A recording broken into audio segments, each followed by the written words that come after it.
आज हम लोग सोशल साइंस का ज्योग्राफी का फर्स्ट चैप्टर पढ़ने जा रहे हैं। Environment. What is environment? In simple terms, environment means the sum total of surroundings or conditions in which a person, animal, or plant lives or operates. It is a combination of natural and man-made phenomena.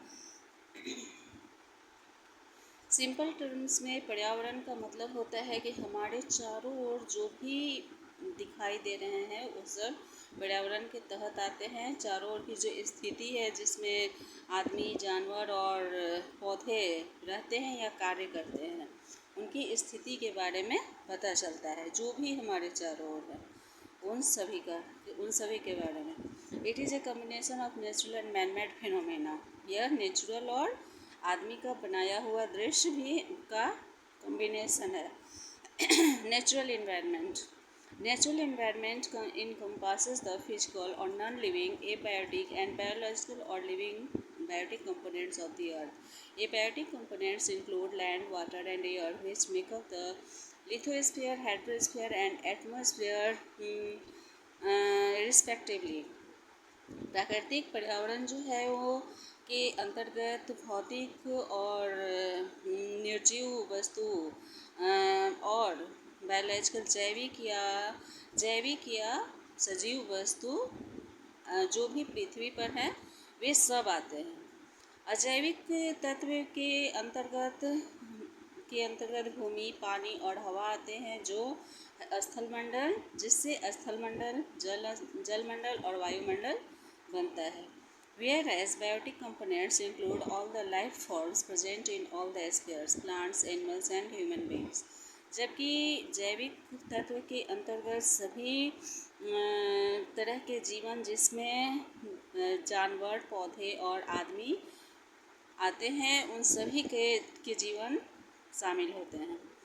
The biotic and abiotic components of environment keep on interacting with each other. This interaction leads to the change on the earth.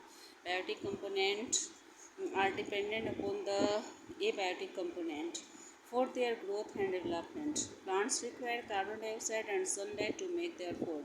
Likewise, human beings also require oxygen, water, soil, etc. for survival. जैविक और अजैविक तत्व जो पर्यावरण के हैं वे एक दूसरे से जुड़े होते हैं और ये जुड़ाव जो है पृथ्वी पर चेंज होते रहता है। चेंज के दौरान और बढ़ता है। जैसे बाढ़ आती है तो मिट्टी बहा कर ले जाती है, तो फिर उसमें जो नई मिट्टी आती है तो उससे ज़्यादा वो उर्वरक पैदा करती है और ज़्यादा खेती होती है, उपज होता है। बायोटिक कंपोनेंट तो इस तरह से इंटरेक्शन बढ़ता है पृथ्वी पर बदलाव के अनुसार। जैविक तत्व जो है जिसमें पौधा और जानवर के प्रकार आते हैं वे सब अजैविक तत्वों पर, लैंड पर, सॉइल पर और एयर पर आधारित होते हैं। अपने ग्रोथ और डेवलपमेंट के लिए, अपने विकास के लिए वे उस पर लैंड, सॉइल और एयर पर आधारित है। प्लांट्स को कार्बन डाइऑक्साइड की ज़रूरत होती है। प्लांट्स को अपने भोजन के लिए कार्बन डाइऑक्साइड और सूर्य के प्रकाश की ज़रूरत होती है। वैसे ही जैसे आदमी को ऑक्सीजन, पानी और मिट्टी की ज़रूरत अपनी ज़िंदगी जीने के लिए होती है। रियल्म्स ऑफ द एनवायरनमेंट, पर्यावरण का क्षेत्र।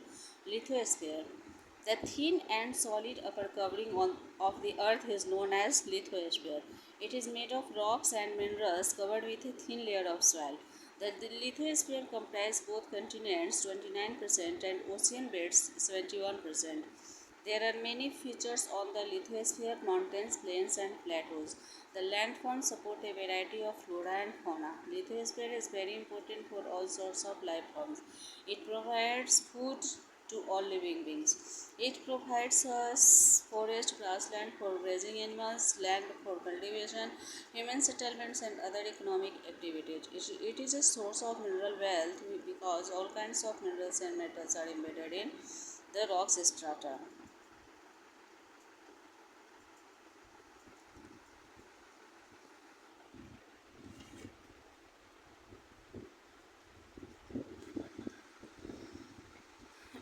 पृथ्वी का जो कवर का लिथोस पृथ्वी का जो ऊपरी और भाग है वो पतला और सॉलिड होता है, ठोस होता है, जिसको लिथोस्फीयर स्थल मंडल के नाम से जाना जाता है। यह चट्टान और खनिज से बना होता है, जो मिट्टी की एक पतली परत होती है। ये लिथोस्फीयर में कंटिनेंट 29, उपमहाद्वीप 29% है और महासागर 71% है। इसकी अनेक विशेषताएं होती है, जैसे पहाड़ होता है, समतल होते हैं और प्लेटूस पठार होते हैं। Landforms support a variety of flora and fauna. पृथ्वी बनने में जो भी फ्लोरा मतलब होता है कि पेड़ पौधे की जो भी उस क्षेत्र में उपजने वाले पेड़ पौधे हैं, और एंड फौना मतलब होता है, फौना मीन्स होता है कि उस क्षेत्र में रहने वाले जीव जंतु और जानवर, तो वे मदद करते हैं लैंडफॉर्म में। Lithosphere is very important for all sorts of life forms. स्थल मंडल पृथ्वी पर जीवन के अनेक प्रकारों के लिए बहुत ही महत्वपूर्ण है। यह हमें सभी सजीव वस्तुओं को भोजन देता है। यह जंगल, घास की भूमि और जानवरों को चरने के लिए घास देता है। लैंड फॉर सिंचाई के लिए, आदमी को रहने के लिए और दूसरे आर्थिक कार्यों के लिए भूमि देता है। It is a source of mineral wealth. खनिज के मामले में धनी स्रोत है, जबकि खनिज के सभी प्रकार और धातु जो हैं वो पत्थर की चट्टानों की परतों में अंतर्निहित थे।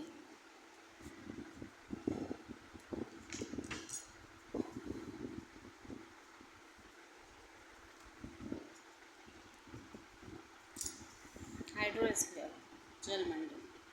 Hydrosphere refers to the domain of water on the Earth's surface. It includes water bodies like oceans, seas, rivers, lakes, etc. Water is essential for all sorts of life. It provides a habitat to the marine life and food in the form of fish, shrimps, crabs, etc. जलमंडल जो होता है, पृथ्वी के सतह पर पानी का जो क्षेत्र है वो जलमंडल कहलाता है, जिसके अंतर्गत महासागर हैं, सागर हैं, नदियां हैं, झाड़ियां हैं, ये सब वाटर बॉडीज शामिल हैं। वाटर जो है वो जीवन के सभी प्रकारों के लिए बहुत ही आवश्यक है। यह एक समुद्री जीवन में प्राकृतिक वास देता है और भोजन के रूप में फिश, झींगा, केकड़ा आदि लोग वहाँ के लोग खाते हैं। एटमॉस्फेयर वायुमंडल। The gases envelop or surrounding the earth with a gravitational force is known as atmosphere.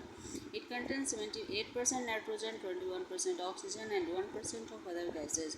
It also contains dust, water vapor and other elements.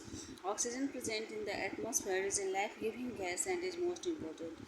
The carbon dioxide we breathe out is needed by plants to manufacture food. High above the planet, the air becomes thinner until it reaches space. The atmosphere is divided into 5 layers. Most of the water and clouds are found in the first layer. पृथ्वी के चारों ओर gas का आवरण है, जो gravitational force के साथ, गुरुत्वाकर्षण बल के साथ चारों ओर गैस का आवरण है, जिसे वायुमंडल कहा जाता है। इसमें 78% नाइट्रोजन, 21% ऑक्सीजन और 1% दूसरे गैस रहते हैं। इसमें धूल कण, पानी का वाष्प और दूसरे तत्व भी रहते हैं। ऑक्सीजन, हमारे वायुमंडल में ऑक्सीजन है जो हमें ज़िंदगी देता है और बहुत ही हमारी ज़िंदगी के लिए बहुत ही महत्वपूर्ण है। कार्बन डाइऑक्साइड जो हम लोग सांस जब बाहर छोड़ते हैं तो कार्बन डाइऑक्साइड छोड़ते हैं और ऑक्सीजन लेते हैं, और पौधे जो हैं वो अपना भोजन बनाने के लिए उसी का यूज करते हैं, क्योंकि वे कार्बन डाइऑक्साइड लेते हैं और ऑक्सीजन छोड़ते हैं। और सबसे ज़्यादा ऑक्सीजन पीपल के पौधे से निकलती है। करीब 2600 कुछ ग्राम कुछ के लगभग ऑक्सीजन पीपल के पौधे से निकलती है। High above the planet, the air becomes thinner until it reaches space. ऊपरी ग्रह का जो ऊपरी भाग है ग्रह के ऊपर हवा बहुत ही कम होती है, जैसे स्पेस तक पहुँचते पहुँचते हवा बहुत कम हो जाती है, या जैसे जैसे हम लोग ऊंचाई पर जाते हैं वैसे वैसे वायु की कमी होने लगती है। The atmosphere is divided into 5 layers. वायुमंडल को 5 परतों में बांटा गया है। Most of the weather and clouds are found in the first layer. अधिकांश मौसम और बादल जो हैं वो फर्स्ट लेयर में, वायुमंडल के फर्स्ट लेयर में, जिसको ट्रोपोस्फीयर कहते हैं, उसमें होते हैं। Atmosphere is very important for all living beings. Atmosphere वायुमंडल जो है सभी सजीव वस्तुओं के लिए बहुत ही महत्वपूर्ण है। Change in the atmosphere produced change in the weather and climate condition, which protects us from the ultraviolet radiations which are very harmful. It prevents Earth from becoming extremely hot and cold. It acts as a greenhouse gas which provides a base for life. वायुमंडल जो है वो हमारे life सजीव वस्तुओं के लिए बहुत महत्वपूर्ण है। वायुमंडल में बदलाव जो है वो मौसम और जलवायु की स्थितियों में बदलाव करता है। यह हमें अल्ट्रावायलेट रेडिएशन से बचाव करता है। जो अल्ट्रावायलेट रेडिएशन जो है वो बहुत ही हानिकारक है, जैसे वायुमंडल हमारा बचाव करता है। जैसे ओजोन परत में छेद होने के कारण ही इतने जो ग्लोबल वार्मिंग हो रहे हैं या चेंजिंग हो रहे हैं मौसम में, वो ओजोन परत में छेद के कारण ही हो रहा है कि सूर्य की किरणें, अल्ट्रावायलेट किरणें लोगों को प्रभावित करने लगी है। लेकिन बचाव भी, प्रोटेक्ट भी वही करता है। अर्थ फ्रॉम यह हमें पृथ्वी को ज़्यादा ठंड होने और गर्म होने से बचाता है। यह एक ग्रीन हाउस ग्लास के रूप में काम करता है, जो जिंदगी का बेस है। हरे पौधों का घर के रूप में कार्य करता है, जो जिंदगी का बेस है। Biosphere, जीवमंडल। This is a narrow zone between the three realms of the earth, namely land, air and water. यह एक बहुत ही संकीर्ण जोन है जो पृथ्वी के 3 क्षेत्रों के बीच पाया जाता है, जैसे पृथ्वी, वायु और पानी। It is concern with all sorts of life forms, plants and animals. ज़िंदगी के सभी चीज़ों में इनकी ज़रूरत होती है। पौधों को, जानवरों को, सब इससे संबंधित है बायोस्फीयर से। Micro organism that live on the planet earth and there interaction with the surrounding environment. सूक्ष्म जीव भी ग्रह पर रहते हैं। पृथ्वी को भी ग्रह माना जाता है, पृथ्वी पर रहते हैं और उनका इंटरेक्शन पर्यावरण के चारों ओर से रहता है। What is ecosystem? पारिस्थितिकी तंत्र क्या है? A system consisting of biotic and abiotic component is known as ecosystem. All these components in the ecosystem are interrelated and interact with each other. In simple terms, the relation between living organisms and their surrounding form an ecosystem. जैविक और अजैविक तत्व जो हैं वो एक system से जुड़े होते हैं, जिसे पारिस्थितिकी तंत्र कहते हैं। और ये सभी तत्व पारिस्थितिकी तंत्र में, ये सभी तत्व जो हैं वो एक दूसरे से संबंधित हैं, जुड़े हुए हैं। सिंपल टर्म्स में ये रिलेशन जो है लिविंग ऑर्गेनाइज, सजीव जीवों और उनके चारों ओर पारिस्थितिकी, चारों ओर जो संबंध है वही इकोसिस्टम है। मैनमेड इन्वायरमेंट, आदमी का बनाया हुआ पर्यावरण। Non natural environment deals with the factors related to man, that is the environment which has been developed by man himself for his convenience. It comprises factors like roads, railways, communication and telegraph lines, buildings, etc. अब प्राकृतिक पर्यावरण जो है वो उसके अनेक कारक आदमी से जुड़े होते हैं। यह पर्यावरण जिसे आदमी ने खुद अपनी सुविधा के अनुसार बनाया है, सुविधा का विकास करते हुए बनाया है। इसमें रोड है, रेलवेज है, संचार है, टेलीग्राफ लाइन्स है, बिल्डिंग है, ये सब आदमी के द्वारा बनाया गया है। Environment, disturbance and effects.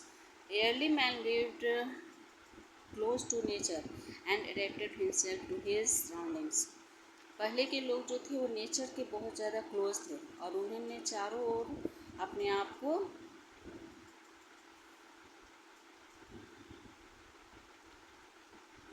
चारों ओर अपने आप को प्रकृति के नज़दीक मानते थे।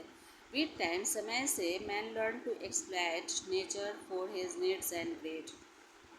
आदमी ने अपनी आवश्यकताओं और इच्छाओं को इच्छाओं के लिए प्रकृति का शोषण करना सीख लिया। They learn to grow crops, domestic animals and lead a settled life. उन लोगों ने अनाज उपजाना सीखा, प्राकृतिक घरेलू जानवरों को रखना सीखा और अपनी लाइफ को सेटल करने की ओर बढ़ने लगे। The invention of the wheel led to the production of surplus food and exchange of goods and commodities. उन लोगों ने चक्के का आविष्कार किया और अतिरिक्त भोजन और सामानों का और वस्तुओं का विनिमय अतिरिक्त भोजन का उत्पादन करने लगे और सामानों और वस्तुओं का विनिमय भी करने लगे। जैसा कि हम लोग पढ़े हैं हिस्ट्री के चैप्टर में कि कैसे आदि मानव जो थे वो पत्थर से पत्थर टकरा कर राख पैदा किए थे। फिर धीरे धीरे वो लोग जंगलों से लकड़ी इकट्ठा करने लगे और उस आग पर रख कर बनाने लगे। फिर उन लोगों ने चक्के का आविष्कार किया, मिट्टी से बर्तन बनाने लगे और इस तरह से वे लोग पहले बिल्कुल नंगे रहते थे तो पत्ते लपेटने लगे और उनकी बुद्धि का विकास होने लगा और वैसे वैसे वे लोग सामान और वस्तुओं का भी विनिमय करने लगे। भोजन भी खेत जंगलों में खेती करने लगे और इस तरह से मानव का विकास होते चला गया। Urbanization and industrialization followed by development in transport sector, revolution in information technology and increase in population have not only put a burden on the available natural resources but led to degradation and imbalances in the environment. शहरीकरण और औद्योगिकरण में विकास हुआ, जैसे का विकास किया गया, transport sector में विकास किया गया, रिवोल्यूशन सूचना तकनीक में क्रांति हुई और जनसंख्या बढ़ने लगी। जो नेचुरल रिसोर्सेज पर अभी तक बोझ नहीं था, लेकिन धीरे धीरे डिग्रेडेशन होने लगा और इम्बैलेंस पर्यावरण में असंतुलित होने लगा। Pollution of various types like air, water, land and noise has increased. अनेक प्रकार के वायु प्रदूषण होने लगे, जैसे वायु प्रदूषण, जल प्रदूषण, भूमि प्रदूषण, शोर प्रदूषण भी बढ़ने लगा। Global warming is taking place due to which the temperature of Earth's atmosphere has increased, leading to the melting down of icebergs and glaciers at the poles, jeopardizing the life of various forms of flora and fauna, including human beings. Global warming जो है वो जगह जगह पर पृथ्वी के तापमान के कारण होने लगा, वायुमंडल में होने लगा और ये जैसे आइसबर्ग्स पिघलने लगे, ग्लेशियर पिघलने लगे। इस तरह से ग्लोबल वार्मिंग बढ़ते ही चला गया। ध्रुव में ग्लेशियर पिघलने लगे और पेड़ों, वनस्पतियों, जानवरों, जंतुओं के लाइफ को खतरा पहुंचने लगा। आदमियों को भी, जिसमें आदमी भी शामिल थे, के लाइफ को खतरा पहुंचने लगा। ग्लोबल वार्मिंग अभी जैसे सूर्य की किरणें बहुत ज़्यादा हानि पहुंचा रही है, आदमियों को हानि पहुंचा रही है। Sea level is rising and coastal parts of some countries have submerged under water. Sea level जो है वो बढ़ने लगा और दूसरे देशों के सागरीय तट के भाग जो थे वो पानी के अंदर चले गए। There is an urgent need for protecting the environment. A balance is needed between the natural and man-made environment. What is needed is development that is sustainable.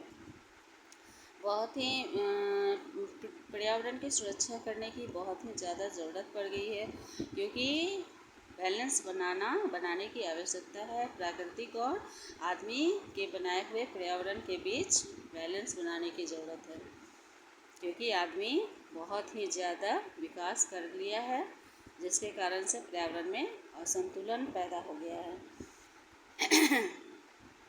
जो अस्थाई हो वैसा डेवलपमेंट की आवश्यकता है। Terms to remember: environment. Surroundings which tend to affect the growth and development of plants, animals, and human beings.